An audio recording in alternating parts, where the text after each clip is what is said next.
के पर cease fire के लिए राजी हुए ईरान। चीन से बातचीत के बाद ईरान सीज फायर के लिए मान गया है। अब कूटनीतिक दबाव के बाद युद्ध विराम प्रस्ताव को मंजूरी मिल गई है।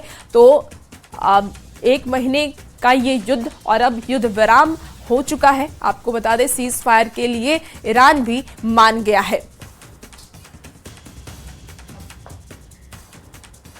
अब से 40 दिन पहले ईरान के खिलाफ इस जंग का आगाज अमेरिका और इजराइल ने किया था, लेकिन अब जबकि 2 हफ्ते की सीज फायर का ऐलान किया गया है तो सवाल ये उठता है कि आखिर इन 40 दिनों की जंग का नतीजा क्या निकला, कौन किस पर कितना भारी पड़ा, ये रिपोर्ट आपको दिखाते हैं।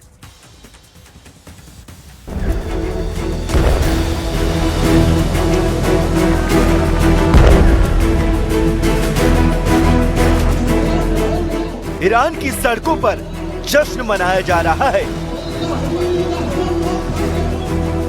ईरान इन इंडिया के आधिकारिक अकाउंट से साझा तस्वीरों के जरिए ईरानी सभ्यता की ताकत को दिखाया जा रहा है।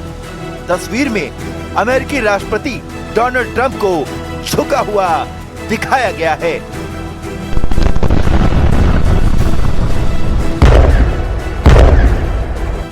ईरान के प्रॉक्सी भी ये मैसेज दुनिया के सामने दे रहे हैं कि इजराइल और अमेरिका जैसी ताकतों को झुका दिया गया। हिजबुल्लाह की तरफ से लिखा गया है, हम दुश्मन को घुटनों पर ला देंगे। 28 फरवरी से 8 अप्रैल तक यानी पूरे 40 दिन मिसाइल, ड्रोन और लगातार हमलों की गूंज सुनाई दी। अमेरिका और इजराइल ने ईरान के सैन्य ढांचों को निशाना बनाया। एयर डिफेंस, मिसाइल साइट्स और न्यूक्लियर ठिकानों पर बार बार हमले किए गए। इन 40 दिनों में हजारों हमले हुए, सैकड़ों जानें गई और अरबों डॉलर का नुकसान हुआ।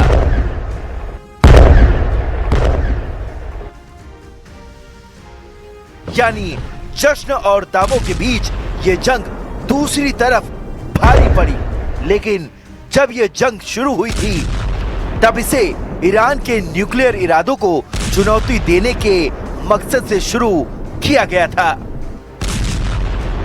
ईरान को बड़ा खतरा बताते हुए इस जंग की शुरुआत की। ईरान के सुप्रीम लीडर अयातुल्लाह खामनेई समेत ईरान के बड़े बड़े नेता मार दिए गए। आईआरजीसी के टॉप कमांडर टारगेट किए गए, जिससे ईरान के कमांड स्ट्रक्चर में बड़ी दरार आई। नतांज और फोर्डो जैसी न्यूक्लियर साइट को निशाना बनाया गया। ईरान की मिसाइल साइट्स को तबाह कर दिया गया। इंफ्रास्ट्रक्चर, तेल ठिकानों और कम्युनिकेशन नेटवर्क को तहस नहस कर दिया गया। यही नहीं, इन हमलों में हजारों ईरानी नागरिक भी मारे गए।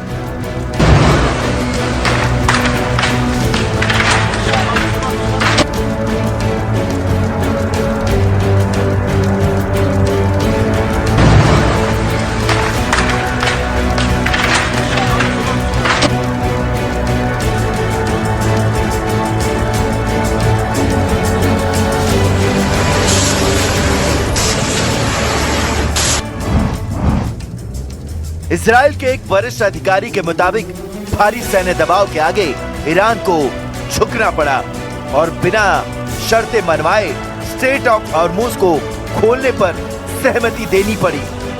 दावा यह भी है कि अमेरिका और इजराइल के बीच पहले से तालमेल था और सीज फायर भी उसी रणनीति का हिस्सा था।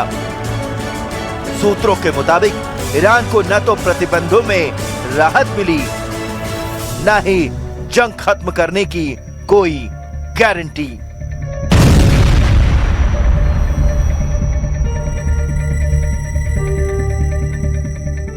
यानी मैदान में दबाव इतना ज्यादा था कि ईरान को अपने कदम पीछे खींचने पड़े। लेकिन ये इजराइल का पक्ष है, जबकि जंग के इन 40 दिनों में दुनिया ने ईरान की अभूतपूर्व ताकत की नुमाइश को देखा है। दुनिया ने देखा है कि कैसे सुपर पावर के सामने ईरान ने जोरदार प्रतिरोध किया। ईरान की मिसाइलों ने इजराइल से लेकर अमेरिकी सैन्य ठिकानों को लगातार टारगेट किया। स्ट्रेट ऑफ हॉर्मोज की नस को दबाकर ईरान ने पूरी दुनिया के सामने अपनी ताकत का लोहा मनवा दिया, जिसका असर यह हुआ कि भले ही ईरान को इस जंग में भारी नुकसान उठाना पड़ा, लेकिन उससे अमेरिका और इजराइल को अब तक अपने लक्ष्य से दूर रखा है।